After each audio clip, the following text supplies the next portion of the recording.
Flamme des années 80. Le podcast qui allume la femme. Moi, c'est Sarah. Et moi, c'est Angélica. Bonjour, donc nous sommes au mois de février et donc nous parlons de l'amour. Et aujourd'hui, on a la chance de recevoir Denise et Vanessa qui vont nous parler de leur expérience de l'amour. Et nous donner quelques tips. Pour trouver l'amour, peut-être, qui sait. Bonsoir Denise, est-ce que tu veux te présenter ? Bonsoir. Alors, je vous parle de moi. Moi, je suis maintenant hypno et je reçois pas mal de femmes qui viennent me voir sur le sujet de l'amour. Très peu d'hommes d'ailleurs, c'est dommage. Je trouvais ça très intéressant d'avoir leur point de vue. Et j'ai moi-même évidemment mon vécu de l'amour qui a connu des hauts et des bas. Et tu as quel âge, Denise ? Moi, j'ai 61 ans. Donc tu as une grande expérience de l'amour. Ouais, voilà, c'est ça.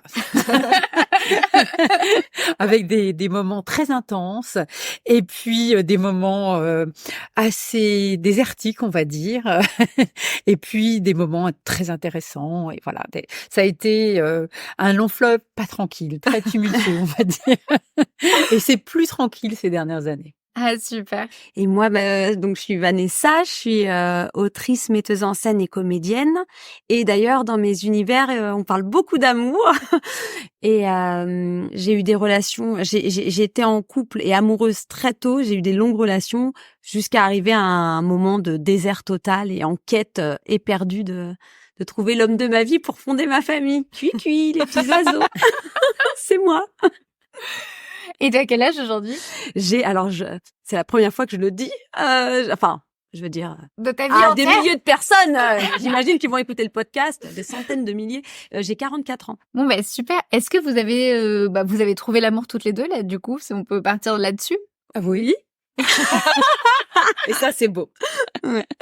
Est-ce que vous avez des conseils à des femmes qui sont en train de chercher l'amour éperdument, ou qui ont lâché prise, ou qui sont seules et qui sont heureuses de l'être, Déjà de profiter en fait de ces moments-là. C'est bien d'être seule. Enfin, à des moments en tout cas, c'est des moments pour se retrouver, prendre du temps pour soi, pour ses amis, pour le développement personnel aussi, pour avancer sur des tas de choses.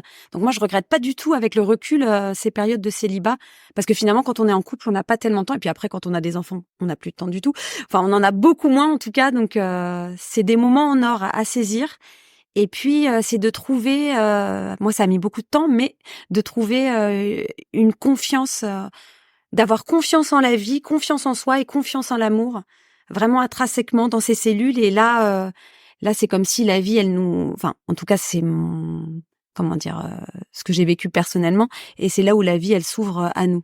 Denise, est-ce que tu es d'accord avec ce que disait Vanessa ? Parce que quand tu dis que tu es hypno, donc t'es hypnothérapeute, c'est ça ? Oui, c'est ça. Et assez spécialisée dans l'amour, on peut le dire. Je reçois pas mal de femmes qui viennent sur ces sujets-là. Oui. Qui ont envie de rencontrer quelqu'un, qui ont été seules pendant longtemps et qui rencontrent l'amour quand elles se l'autorisent après avoir fait un travail. Souvent, c'est un problème justement d'autorisation. Est-ce que j'ai le droit à l'amour ? Est-ce que j'ai accès ? Ça peut être lié aussi à ce qui s'est passé dans la famille, à des vieilles histoires, à du transgénérationnel, parce que tout ça, ça se passe dans les familles. Et puis, il y a tout un tas de croyances au sujet de l'amour. Et en vous parlant, là, il y a quelque chose qui m'est revenu en tête, qu'on m'avait dit quand j'étais à l'université. On m'avait dit, tu sais, on rencontre son mari à l'université. Et moi, j'avais cru à ça. Effectivement, un de mes grands amours, très grands amours, je l'ai rencontré à l'université. C'est pas celui avec qui je vis aujourd'hui, mais effectivement, on vit des grandes histoires d'amour à ce moment-là dans sa vie. Mais on peut en vivre après aussi. Absolument. Et on peut avoir des phases de solitude qui sont très riches. Moi, j'ai un souvenir très, comment dirais-je, très agréable de mes années de solitude. J'avais beaucoup de liberté, j'ai énormément voyagé, j'ai profité de ma vie professionnelle à fond. J'ai adoré ma vie à ce moment-là. C'était juste une autre phase de vie remplie de beaucoup d'autres choses. C'est joliment dit. Non, mais c'est sincère en plus. Vraiment, j'ai adoré. Moi, j'ai une certaine nostalgie même aujourd'hui. Quand on a des enfants, effectivement, on est beaucoup pris dans de choses à faire, on est un peu dans un quotidien Ouais. très rythmé. Alors qu'avant, mon quotidien était Avec plus de liberté. avec Ouais. énormément de liberté. Moi, je prenais l'avion tout le temps. Alors, je sais que ça ne se dit plus aujourd'hui, que c'est assez tabou, mais à l'époque, c'était pas du tout comme ça. Et je voyageais énormément. Je rencontrais des cultures différentes. J'étais avec des gens fascinants. Moi, j'ai adoré ma vie d'avant, qui se prêtait assez peu à avoir une vie de couple et surtout une vie de famille. Mais j'ai adoré ce que j'ai rencontré Est-ce dans que ma vie cette d'avant. notion de liberté, des fois, elle est pas un peu vertigineuse? Enfin, nous qui sommes célibataires, c'est vrai qu'à des moments donnés, toute cette liberté, on va peut-être imaginer ce que peut être une vie de couple, et ça peut être un leurre. Hein, je fais un peu l'avocat du diable en disant ça parce que je suis complètement d'accord avec ce que vous dites aussi. Mais il y a toujours ce moment, en fait, cet entre-deux qui est pas forcément facile à gérer. Non, ouais, moi j'ai vécu des moments de solitude où j'étais seule et où je pleurais en m'imaginant ce que je n'ai pas. Mais c'est arrivé à voir tout ce qu'on a en fait à ce moment-là. Mais d'ailleurs c'est pour toutes les situations. Mais c'est vrai que quand on est seul, on se rend pas compte de toutes les choses merveilleuses qu'on a. Et on s'occupe de soi pour rencontrer aussi la bonne personne. Parce que finalement, si on règle pas des choses avec nous-mêmes, je suis tombée sur un pervers narcissique et je pense que si j'avais réglé des choses, j'aurais pas perdu 2 ans de ma vie avec cette personne. Maintenant, ça peut plus m'arriver. Bon, de toute façon, j'ai trouvé le bon a priori, donc c'est parfait. Mais c'est vrai que ces moments de solitude permettent aussi de pas recommencer les mêmes erreurs et de se rendre compte de certaines choses. Et ça vaut de l'or aussi. Mais quand on est dedans, c'est vrai que des fois, on a l'impression que c'est un gouffre sans fond et finalement, on peut rebondir vraiment joliment. Mais on s'en rend compte plus tard. Vous en rendrez compte plus tard, du coup. Vraiment, On en est c'est très, sûr, très contente. c'est sûr. Et est-ce que vous avez des tips ou concrètement des choses à nous, enfin, à partager Qu'est-ce que tu as fait, par exemple, Vanessa? Alors moi, ce que j'ai fait, c'est qu'en fait, j'ai eu des relations pendant longtemps quand j'étais jeune. Puis c'était pas terrible, mais je croyais tellement, je voulais tellement fonder ma famille. Je me suis dit, si c'est le premier, ça serait merveilleux. J'étais vraiment dans ce truc-là. Bon, ça n'a pas fonctionné. Ça a duré 6 ans, de mes 14 à mes 20 ans. À mes 20 ans, j'ai rencontré quelqu'un. Je suis restée jusqu'à mes 29, enfin presque 30. Crise de la trentaine, je l'ai quitté. Et pourquoi tu l'as quitté? Parce que Ouais, c'est marrant parce que tu dis crise de la trentaine de ton côté, nous on s'attendait bizarrement de l'autre côté. Non, parce que je crois que je l'aimais plus. Et du coup, je l'aimais plus, donc je l'ai quitté, mais ça a été très dur parce que j'ai abandonné en même temps que l'abandonner lui, j'ai abandonné mes rêves de fonder ma famille plutôt dans ces âges-là. Bref, après j'ai eu mon pervers narcissique qui m'a fait payer le fait parce que j'ai beaucoup culpabilisé d'avoir quitté cette personne-là avec qui j'étais restée 8 ans. Donc c'est marrant, tu dis qui t'a fait payer le fait d'être resté 8 ans et d'avoir quitté quelqu'un. Ouais, j'ai beaucoup culpabilisé. D'ailleurs, c'est parce que, et c'est grâce à toi là que je m'en suis rappelée, j'ai vu un hypnotiseur à la base pour perdre 3 kilos, ce qui était ridicule. Je voulais qu'il parle à mon estomac. Et finalement, il s'est moqué de moi, littéralement. Et il m'a dit, non, mais vous venez pas pour ça. Et d'un coup, j'explose en larmes. Et je lui dis, mais en fait, je veux trouver l'homme de ma vie. Je trouve pas l'amour. Et là, en fait, il m'a fait travailler l'hypnose et il m'a fait, donc comment dire, mon inconscient a écrit une lettre à ce fameux ex que j'ai quitté. En plus, il venait de perdre son père je l'ai quitté avant qu'il perde son père, mais il a perdu son père peu de temps après et il a cru du coup qu'on allait se remettre ensemble et en fait non. Enfin, c'était horrible. Donc vraiment cette culpabilité, je pense, m'a fait voir des personnes horribles aussi et j'arrivais pas à trouver l'amour et c'est grâce aussi à cet hypnotiseur en amont que j'ai pu déverser tout ça et enlever déjà cette culpabilité. C'est vrai qu'on peut avoir des fardeaux qu'on porte d'histoires anciennes ou pas réglées qui font que c'est fou, l'histoire se répète et je tombais ou alors donc j'ai eu ce pervers narcissique et après que des types qui voulaient pas s'engager. Je me dis mais c'est pas possible. Je me dis je suis quand même sympa, qu'est-ce qu'il y a, pourquoi et ça m'a permis de me faire un travail sur moi et donc moi mes tips c'est vraiment moi ce qui a été très bénéfique c'est le Miracle Morning. J'ai un accent pourri donc j'essaye de le faire mais c'est pas terrible.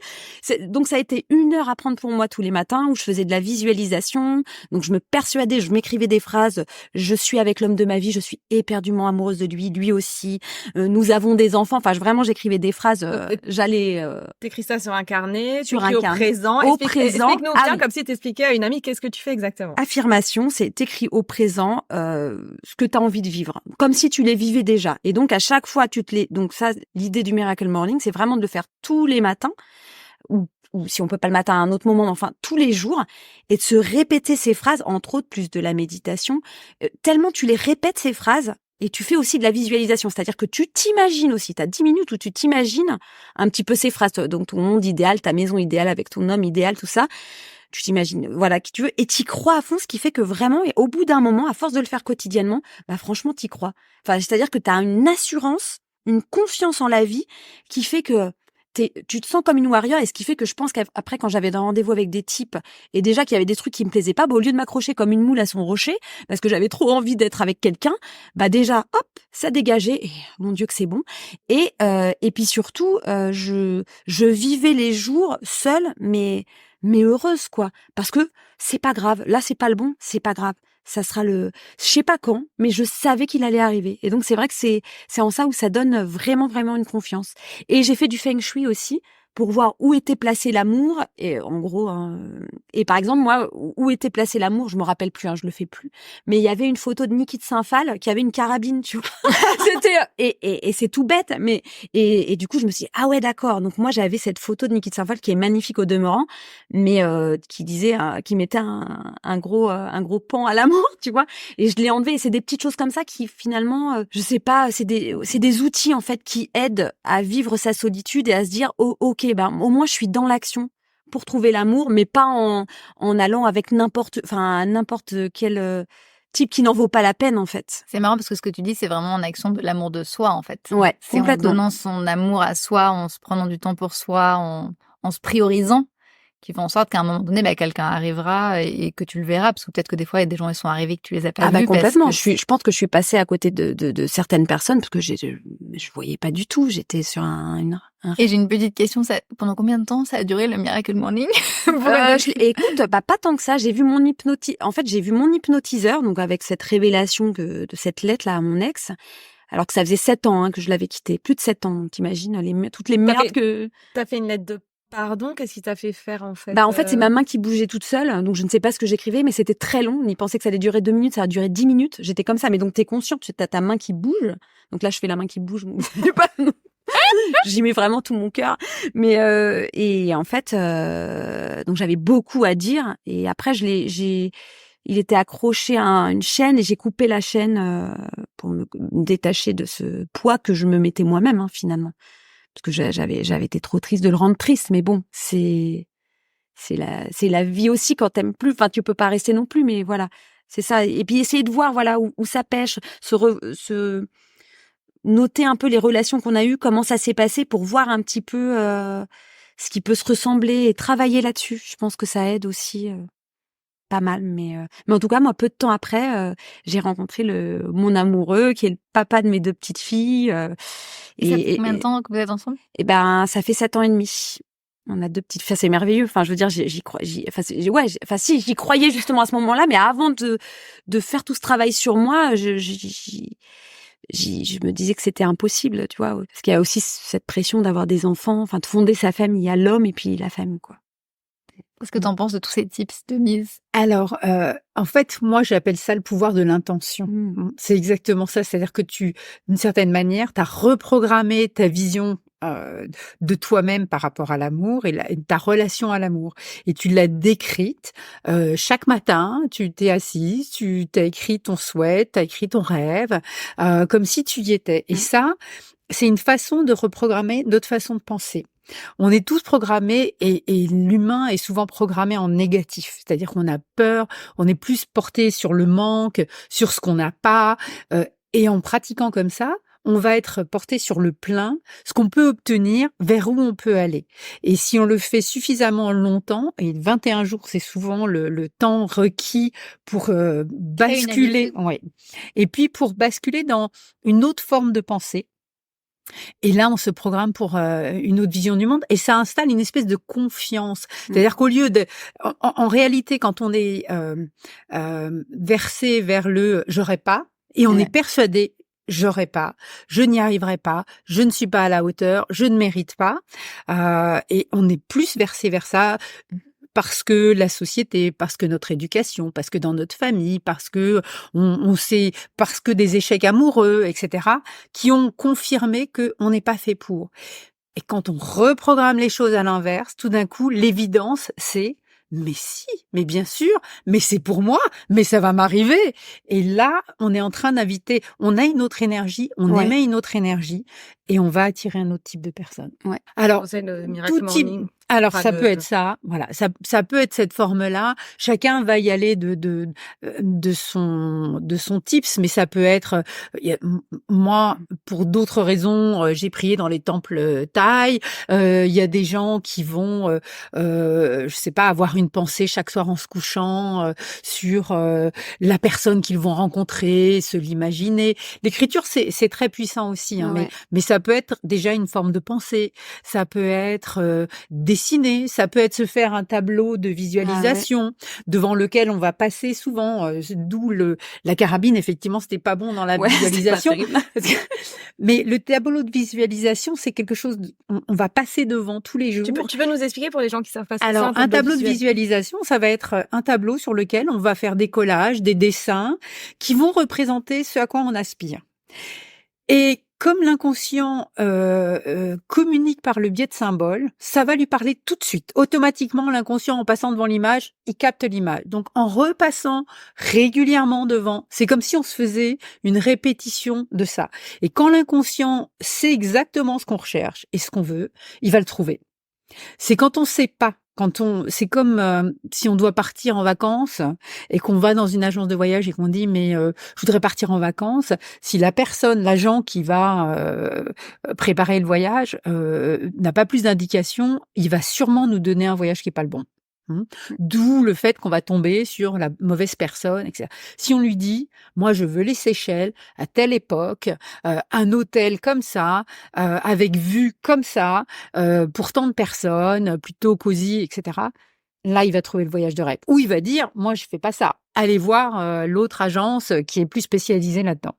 Et si je peux me permettre de tout ça, parce que je trouve ça hyper intéressant et j'y crois vraiment énormément, mais je rebondis sur ce que tu disais tout à l'heure par rapport à tout ce qui est transgénérationnel et les blessures qui font en sorte que malgré la visualisation, malgré les 21 jours, malgré tout ça, malgré quand tu te sens que tu vas vraiment rencontrer quelqu'un, et ben là, à ce moment-là, tu vas tomber encore peut-être sur un test, entre guillemets, de l'univers sur une mauvaise personne, mais ça, est-ce que c'est quelque chose qui peut se réguler parce qu'il y a des choses qui sont pas forcément réglées? Est-ce que c'est deux choses différentes, on peut dire ça comme ça, ou est-ce que c'est le même package? C'est une vraie question, Alors, il y a les choses qui se passent au niveau du transgénérationnel et effectivement, il y a des choses qui se passent dans les familles, qui vont être transmises dans les familles. Et chacun dans la famille, dans une même fratrie, on va pas forcément hériter de la même chose. On va prendre un morceau de l'histoire de la famille et chacun prend le sien. Et on peut tomber sur des histoires incroyables. Je sais pas si je peux la révéler parce que j'en ai pas parlé à la personne, mais sans en dire beaucoup plus, cette personne, une femme extraordinaire, très jolie, métier passionnant, ne trouve personne et vraiment cherche l'amour. Elle a vraiment envie d'avoir une relation. Elle fait la Miracle Morning et tout ça. Non, elle n'a pas fait du tout. Par contre, en séance, on en parle. Et puis moi, je lui ai parlé de comment ça s'était passé dans sa famille. Et donc, on a fait une mini constellation, enfin une systémie. On a travaillé en systémie et je lui ai dit, voilà, parlez-moi de votre famille. Je voudrais que vous rencontriez votre famille, comment ça s'est passé pour votre grand-mère, pour vos parents, etc. Et là, en fait, elle était prisonnière de l'histoire de sa grand-mère qui n'a pas pu épouser son grand amour, qui était un marin. Ils se sont fiancés, il est parti en mer et il est mort en mer avant le mariage. Et du coup, cette femme ne rencontrait que des amours impossibles, et en plus, les hommes qu'elle a vraiment aimés avaient le même prénom que cet homme, que le chéri de la grand-mère. C'était des circonstances similaires, ou bien c'était quelqu'un qui était sur un bateau, ou sur une île, ou c'était assez invraisemblable, mais elle était en train de reproduire inexorablement l'histoire de la grand-mère, et sinon les autres, c'était des histoires insipides et sans intérêt. Et comment elle a réussi à... On a travaillé là-dessus. On peut lâcher. Quand on est conscient de ça, on peut renoncer à l'histoire de sa grand-mère et s'autoriser à vivre quelque chose d'autre. Mais si on n'est pas au courant, on peut reproduire de manière inconsciente et là, effectivement, on est impuissant. C'est pour ça que c'est intéressant aussi d'observer ces relations, à un moment de faire le bilan et de se dire mais finalement, je répète ça souvent. c'est quoi cette répétition?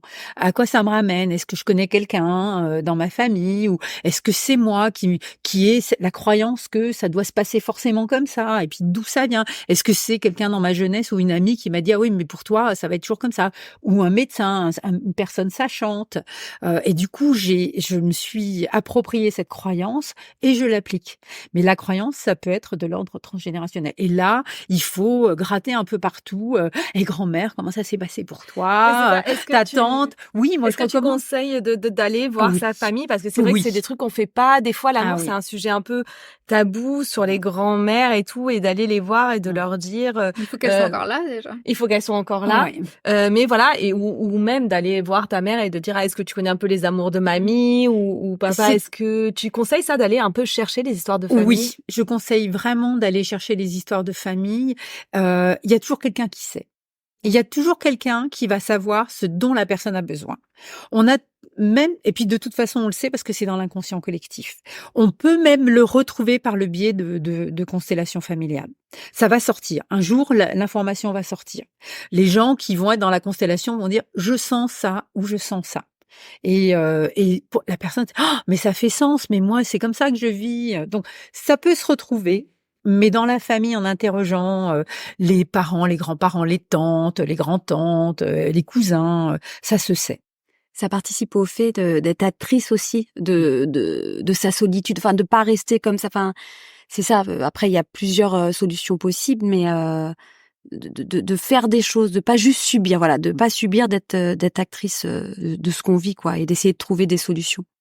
Après, c'est marrant parce que quand je nous entends parler, on a l'impression que l'amour, c'est le Graal suprême qui fait en sorte que ça y est, on trouve notre complétude et qu'on sera vraiment heureux.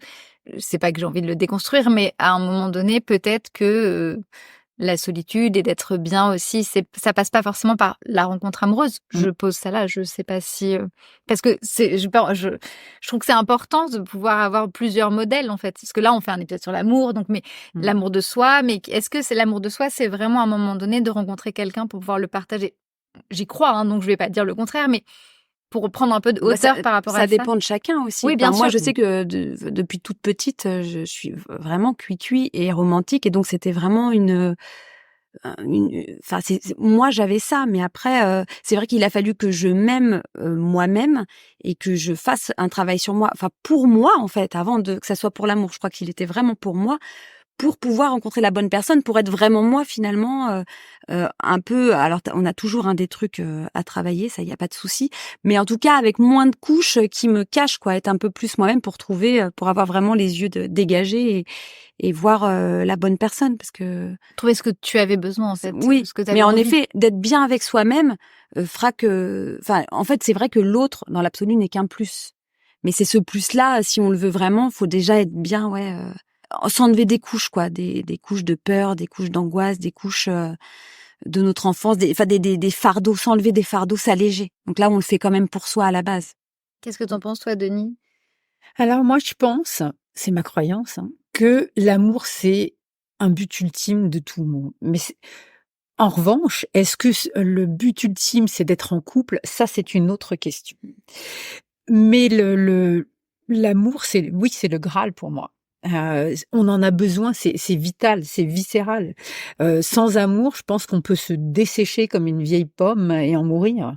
Et moi, j'ai vu quelqu'un qui avait le syndrome du cœur brisé. Ah, c'est vachement intéressant. Ouais.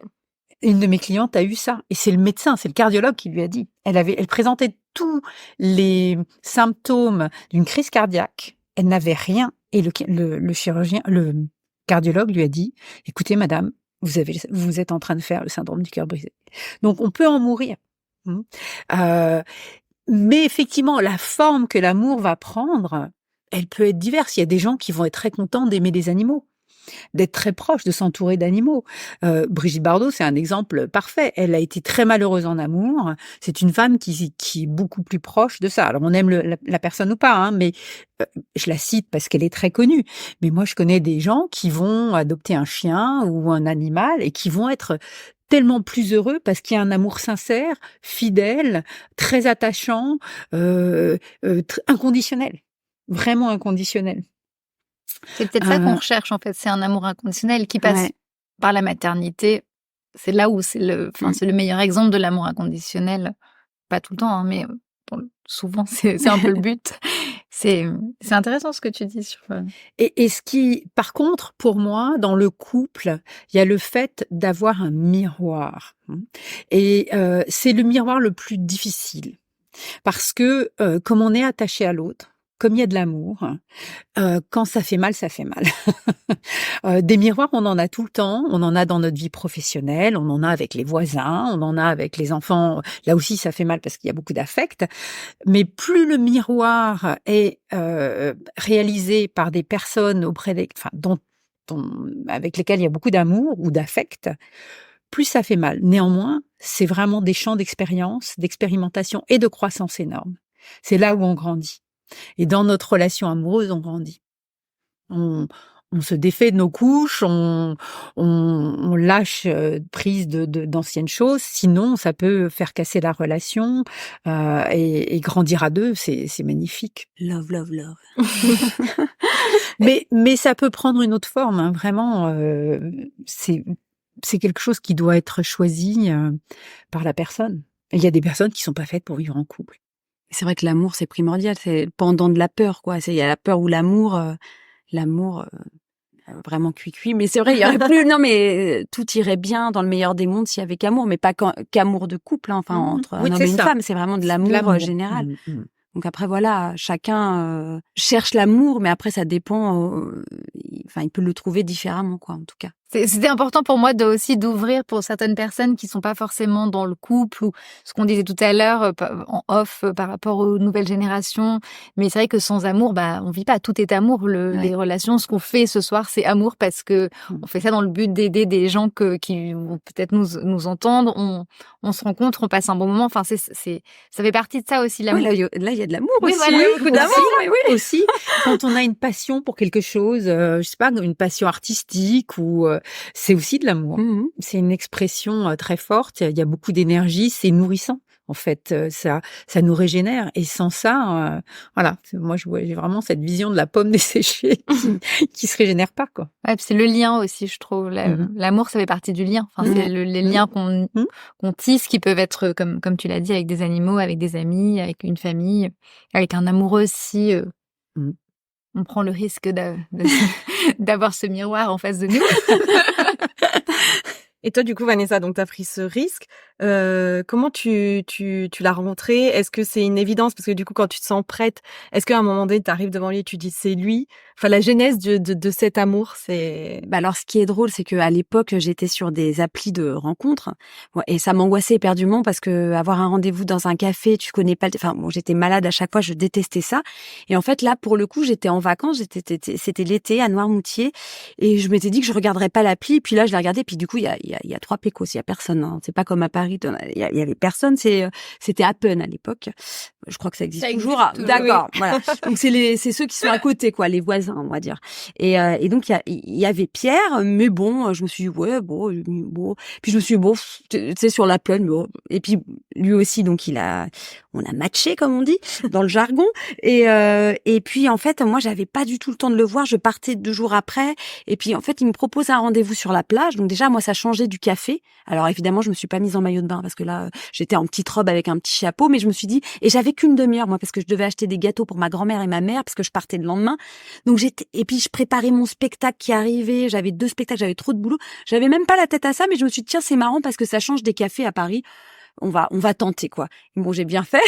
Et en fait, quand je l'ai vu, non, je me suis dit, déjà, lui, il était en maillot de bain, donc je me suis dit, il se la raconte un peu. En fait, non, on était à la plage, mais tu vois, je me suis dit, parce que c'est vrai qu'il était beau et tout, et je me suis dit, et puis il avait ses lunettes de soleil, enfin, il était quand même beau, mais bon, j'étais pas, il fallait que j'aille acheter mes gâteaux, quoi. Donc, en fait, le pauvre, lui, il croyait qu'on allait passer l'après-midi à la plage. Je dis, je suis désolée, je dois partir, je dois acheter mes gâteaux pour ma grand-mère, en fait. Quand j'y pense, il a dû se dire, mais laisse tomber, je lui ai pas du tout plu. Et finalement, je dis, écoute, on se reverra à Paris, parce qu'il habitait en région parisienne, on se reverra. Et finalement, on s'est écrit, on s'est revu à Paris, et là, quand je l'ai revu à Paris, je me suis dit, ah oui, parce qu'à la plage, en plus, je me rendais pas compte. Habillé, il était pas mal. Oui, même en maillot, mais du coup, moi, j'aime pas trop les gens prétentieux, j'avais l'impression qu'il était, alors que pas du tout, mais tu sais, des fois, les trucs qu'on se fait dans... Et là, je me suis dit, intéressant, puis quand on parlait, j'avais pas peur des blancs, j'étais bien, il était serein, Et là, il s'est rien passé. Il est parti, il avait un mariage 15 jours au Portugal. Il est parti 15 jours. On s'écrivait. Et quand on s'est revus, donc pour la 3e fois, c'est marrant parce qu'on s'est revus à Jaurès pour aller au pavillon des canaux, plus romantique quand même que la station Jaurès. Et en fait, quand on s'est retrouvés, on s'est embrassés. Enfin, on pouvait pas se faire la bise, ce qui était fou, quoi, parce que ça m'est jamais arrivé. Donc on s'est retrouvés, on s'est embrassés direct. Et on s'est pris la main. Et là, dans nos têtes, je crois qu'on s'est dit non mais attends, là ça va pas. Et puis moi, parce que la main, je trouve ça hyper intime, la main. Et donc après, on s'est enlevé la main comme 2 enfants. Non, mais là, et finalement, on s'est plus quittés à partir de ce moment-là, quoi. Mais c'est fou. Parce que ah oui, et en plus, quand j'avais rendez-vous avec lui à Paris, j'ai failli annuler parce que je préparais mon spectacle, j'étais chez ma décoratrice et en fait, j'étais malade, j'allais aux toilettes, bref, je vais pas rentrer dans les détails et je me suis dit bah non elle était à l'autre bout, on se retrouvait bibliothèque François Mitterrand, j'étais à l'autre, enfin ça n'allait pas du tout. Je me suis dit je vais annuler et en fait, la chance que j'ai eue c'est qu'il soit dans le RER et comme j'aime pas être il m'a dit qu'il était dans le RER en direction de, donc je me suis dit bon bah je vais y aller, j'ai pris un petit cachet et heureusement que j'y suis allée, quoi. Ah bah non, sinon c'était pas glamour, hein. Là, j'aime mieux te dire que là c'était tout sauf glamour et heureusement parce que vraiment et puis j'aurais même pas regretté puisque il y avait rien eu, enfin j'aurais jamais pu m'imaginer que qu'on en serait là aujourd'hui avec 2 petites filles merveilleuses, enfin c'est fou, quoi. Comme quoi, les applications, on va faire une pub. Bah franchement, on va se faire sponsoriser par Apple. Bah c'est pas évident, je trouve, de rencontrer quelqu'un quand tu vois toujours les mêmes personnes. Après moi, je voulais pas du tout être avec un comédien, par exemple. Bon après ça se serait fait. Mon père Bernard City qui était comédien, ce qui n'est pas bon. Enfin bref, je vais pas. Mais bon, c'est bien d'avoir une ouverture sur autre chose en tout cas. Et ouais, c'est fou. Enfin, des fois, c'est vraiment les rencontres sur lesquelles on parierait pas du tout. Ou en fait, c'était un petit lingot d'or en fait, mais je le voyais pas du tout. On peut pas trop le savoir au début, non? Non, mais moi j'ai pu m'imaginer beaucoup de choses pour vraiment des gens qui en valaient pas la peine. Et je pense que des fois, quand on laisse un peu son imaginaire, et qu'on vit juste le moment, déjà c'est pas mal. C'est ça, parce que le fantasme, en fait, dans les applis, souvent, on entend ça, c'est qu'en fait, tu fantasmes et du coup, t'arrives face à un fantasme et pas face à un être humain. Ouais. Et du coup, en fait, tout s'écroule et tout ne peut pas tenir sur ce que t'as basé, non, Denis, ça, tu dois le voir souvent, Alors moi, j'ai pas trop pratiqué les applis et les gens m'en parlent peu, en fait. Mes clientes me parlent très peu des applis. Donc, j'ai pas vraiment d'avis dessus. Je sais que c'est extrêmement utilisé, mais c'est pas Après, trop je pense qu'on peut fantasmer la relation sans passer par une application et quand même se réveiller d'une certaine manière. Ah oui, ça c'est sûr. Ça c'est sûr. C'est sûr, mais il y a, enfin, j'avais vu un truc assez intéressant sur l'étude qui disait que comme tu rencontres une photo et tu as quelqu'un à l'autre bout sur un ordinateur et en fait très vite, selon tes recherches, tu vas lui coller des choses qui ne lui appartiennent pas, ce qui est normal, mais ce que tu peux faire aussi dans la vie. Mais là, c'est accéléré parce que tu fantasmes autour d'une photo, t'as même pas une voix, t'as rien, donc tu colles plein de choses. Et quand t'arrives en face, en fait, de la personne dans un café ou quoi, forcément, en fait, la rencontre est compliquée si tu l'as trop fantasmé parce que t'attends un fantasme et tu ne l'as pas. Donc forcément, tu es déçu. Des 2 côtés d'ailleurs. Et puis l'écrit, il y a quelque chose de romantique. Hormis les applis, c'est vrai que d'écrire, on s'écrit peu de mots, enfin si, ou des SMS vite fait. Mais l'écrit, c'est comme des fois des lettres qu'on peut se laisser, tu vois, des grands pavés où on raconte un peu. Et c'est vrai que moi, du coup, très vite, je pouvais vibrer très vite. Moi, je partais très loin. Puis après, je redescendais bien, quoi. Il y a pas de souci. Donc, et puis l'autre, il peut ne pas être du tout monté. Enfin voilà. Et du coup, on n'est jamais au même endroit, au même moment, quoi. C'est là où la rencontre amoureuse, c'est la magie. Ça, c'est la chose qu'on peut pas forcément expliquer. Et même si on fait le miracle morning, si on travaille, si on fait ça, à un moment donné, la magie opère à un instant T avec une personne X et une personne Y. Et ça, ça se prévoit pas. Donc, qu'est-ce que t'en penses, Denis? Ah oui, je suis parfaitement d'accord avec ça. Moi, ça fait 20 ans que je vis quand même avec mon conjoint. Et quand je l'ai rencontré la première fois, pour moi, c'était à lui, mais non. C'était le moniteur de plongée dans toute sa splendeur, très charmeur, tout ça. Et moi, c'était non, mais en plus, moi, j'étais amoureuse d'un autre, donc j'étais pas du tout intéressée. Et je comprenais pas pourquoi il avait des femmes qui lui tournaient autour. Et j'avais jamais eu le fantasme du moniteur, moi, même de ski ou quoi que ce soit. Donc j'étais très, très, très loin de lui. Et à un week-end de plongée, entre copines de chambre, on a échangé en se disant: «Mais pourquoi t'as fait de la plongée?» «Ah ben moi, je cherchais quelqu'un et on m'a dit qu'il y avait des hommes ici». Je dis: «Ah bon, toi aussi?» Alors toutes les 3, on est dans notre chambrée, on était 3 et toutes les 3, on était venues pour la même raison et un peu déçues quand même par les hommes qu'on avait rencontrés au club de plongée. Sauf une des personnes qui dit: «Ah oui, mais quand même, le moniteur», je dis: «Oh non, ah non, mais pas ce moniteur, hein, puis c'est le moniteur quoi, c'est le prototype. Non, non, mais même pas». Et finalement, voilà, 20 ans plus tard, je suis encore Eh oui.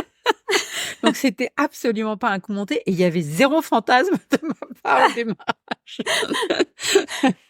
C'est marrant. Mais oui, c'est ça qui est génial, c'est ces expériences-là, et moi, j'avais une question pour toi, Denise, parce que bon, on s'est vu dans ton cabinet et du coup, en fait, quand tu reçois des femmes qui viennent chercher l'amour, comment tu procèdes? C'est une conversation? Est-ce que tu as toujours les mêmes techniques? Ou est-ce que en fait, quels sont tes axes par rapport aux femmes qui viennent? Bon, c'est jamais pareil parce que chaque personne va avoir une histoire différente. Et la première fois, on va se rencontrer, on va beaucoup parler. Je vais essayer de détecter en écoutant la personne ce qui va coincer. Et assez vite, elle va livrer des choses même sans s'en rendre compte, mais moi je vais entendre: ah, il y a des blocages dans les croyances.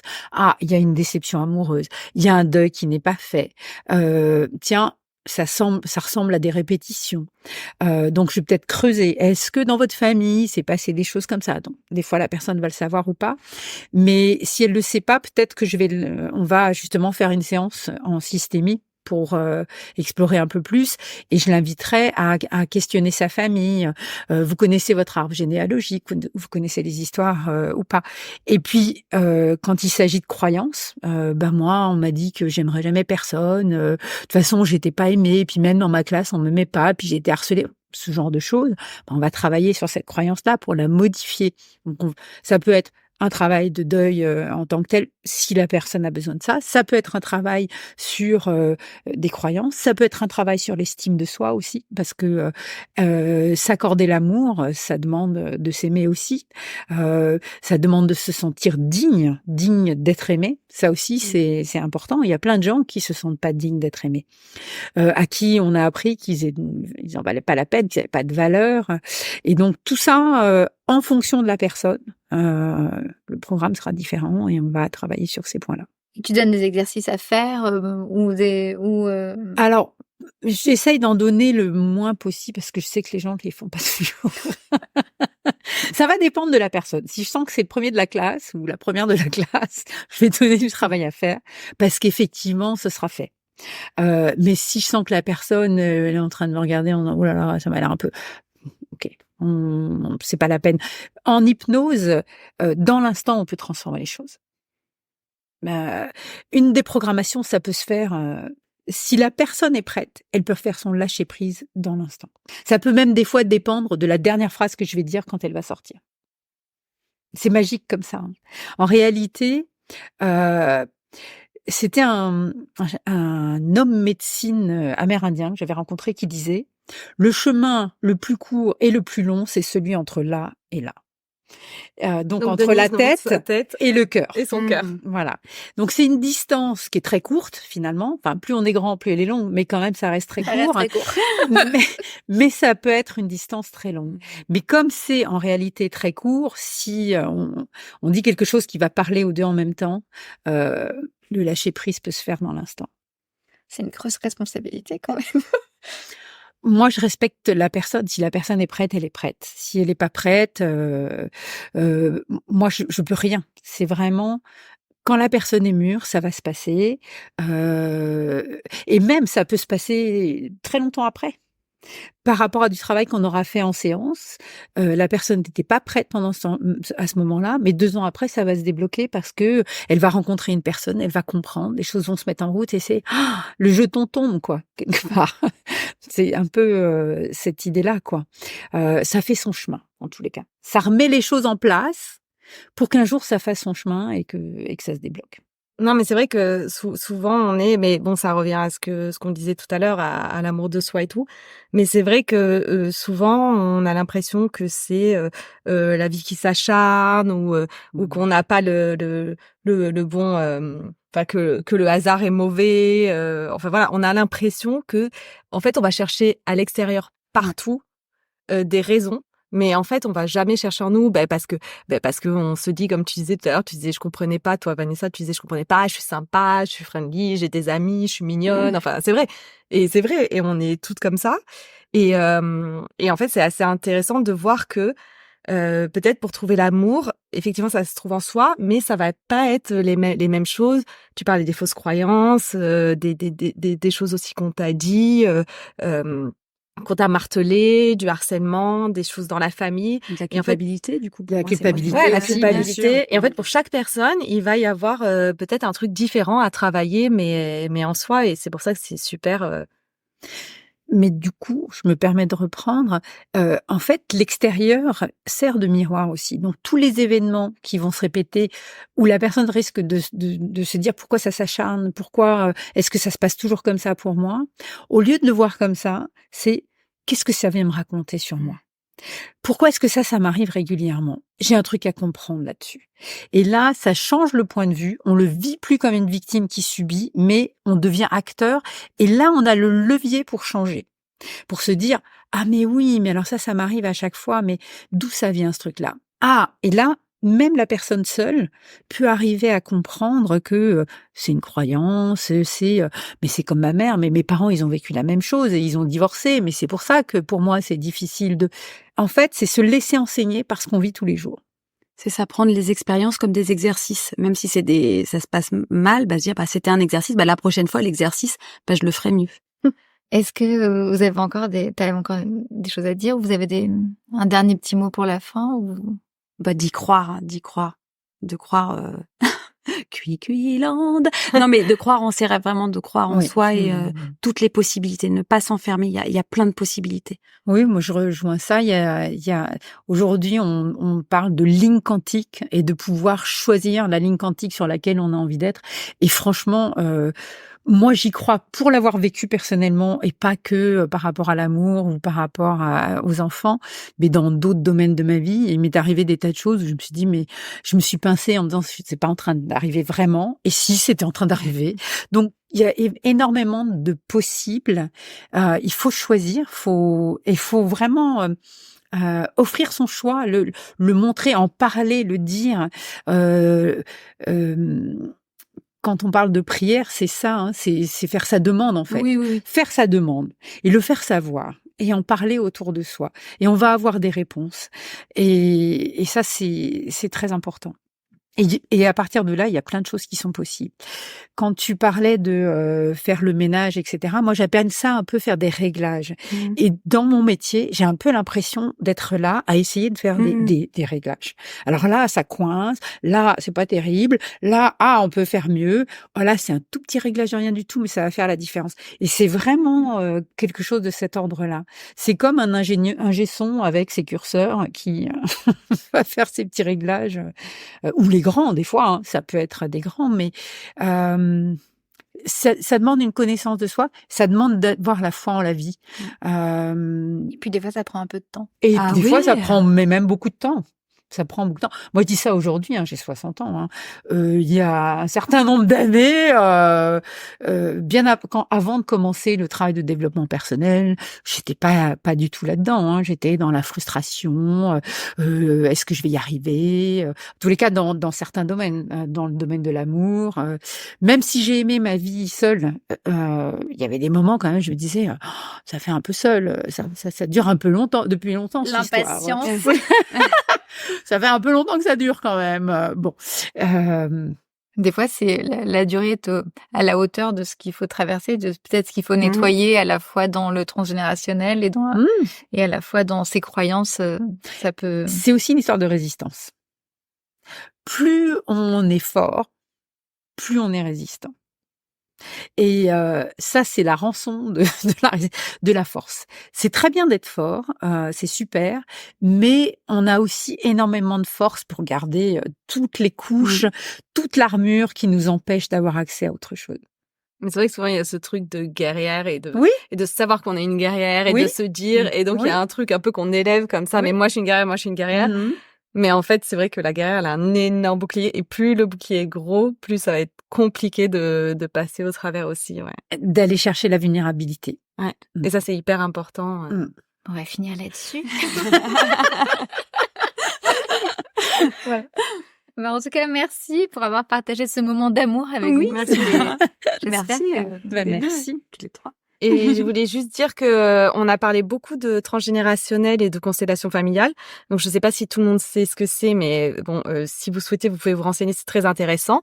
Et si vous avez la flemme de vous renseigner, on fait Écoutez-nous. une émission, voilà. Écoutez-nous parce que en avril justement, on parle de la psychologie et on va parler des constellations familiales et du transgénérationnel. Ce sera très très très intéressant Avec 2 super intervenantes. avec 2 intervenantes spécialisées là-dedans. Et effectivement, n'hésitez pas à aller consulter Denise. Voilà, vous pourrez nous demander ses coordonnées. Elle a un cabinet à Paris et je Bon, on vous mettra les encourage à aller la coordonnées. voir. Ouais, voilà. Et ben, à la semaine prochaine pour une nouvelle émission sur l'amour. Oui. Allez. Flamme des années 80. Le podcast qui allume la femme.